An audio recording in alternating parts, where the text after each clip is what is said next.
Okay, in the previous video we looked at the middle ear and its role in transferring pressure wave sound into the inner ear, the cochlea.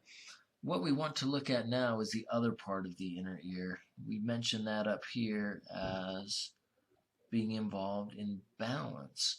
One thing to recognize is that as part of the inner ear, a lot of the same rules apply. We're still going to deal with hair cells. We're still going to deal with the idea of endolymph versus perilymph. All of those things are the same. The only difference is what the structures are doing and how they're oriented to detect, in this case, not pressure caused by sound waves, but pressure caused by motion.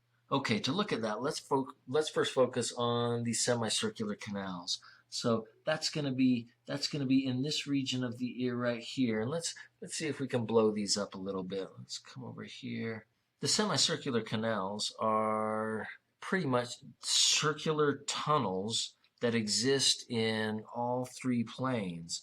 So we have a tunnel that exists as a circle in the x-axis, one that exists in the y-axis, and then another one, if you can appreciate, existing in the z-axis. Doesn't quite look like this, but you want to get the idea, right? We've got. I guess I labeled those wrong. So there's y, there's my x-axis, and then my z-axis. This is important because this is all about movement of rotation. So when we think about semicircular canals, these register rotational forces. For any of these, we can take, well, maybe we'll draw it out this way. So consider again this hollow tube, and at the bottom we've got this area down here that's kind of bulged. This is called the ampulla, and this is where some of the magic happens. This whole thing is filled with fluid. We have a structure here, and then another structure here. And what I want you to appreciate, we're gonna zoom in on what the ampulla is in just a second. But I want you to appreciate that if this is filled with fluid, if I took it and I just took this whole ring and I rotated it in that direction, it's kind of like, imagine, well, maybe you can even do this. Go grab a glass and stick a piece of ice in it, and then hold that in front of you and rotate the glass really quickly. Did the ice move? Did the ice change direction, at least immediately? No, you can rotate that glass back and forth, and within the glass, the water is moving, but the ice is being held constant. And so what I hope you can appreciate is that as this ring is rotated, this places force in this direction on this structure, the cupula that's hanging out in the ampulla. Or if I rotate it in the other direction, right? If I spin this in this direction, it's going to place force in the other direction. And we want to kind of understand how that actually is converted to action potentials. So let's zoom in onto that ampulla. See what it might look like. Like I said, we have the crista ampullaris. The crista ampullaris, layers of cells here. This is where the hair cells are going to be embedded.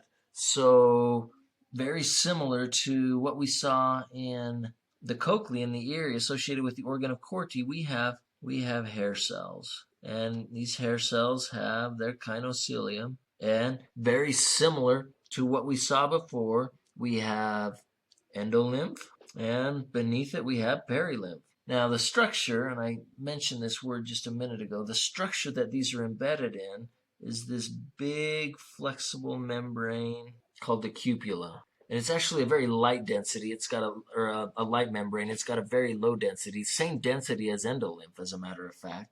And now I hope you can appreciate, depending on the direction of rotation, if I rotate and the liquid, the fluid in here is being pressed in that direction, that's going to pull those hair cells, the kinocilium, and it's going to open up all of those tip links, and that's going to increase the frequency of action potentials to go to the brain. But if I'm rotating in the other direction, that's going to have the effect just the opposite. It's going to close all those tip links, and decrease the overall frequency of action potentials going to the brain. That's how I can tell directional, rotational movement.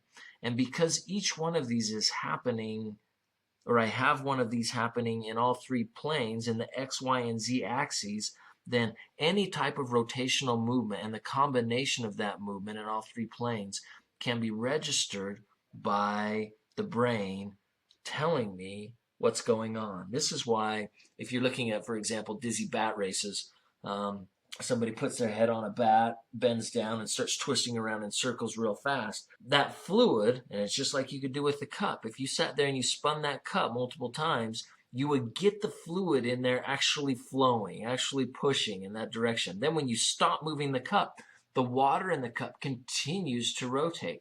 This is what you're doing with those dizzy bat races. As that fluid continues to rotate, it continues to push against that cupula, even though you're not rotating anymore. The message to your brain is that you are rotating. And so as you try and stand up, your brain tries to overcompensate for that rotation by walking in the opposite direction. And it just invariably drives you right into the ground.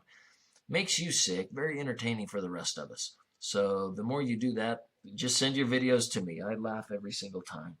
That's the idea behind how these semicircular canals work. It's the same principle, the same hair cell, the same endolymph perilymph system that we have established for what's going on in the cochlea. What about linear forces? So when we think about linear forces, now we have to think about the maculae. So the maculae, this is all about linear forces. And there are two that we want to look at.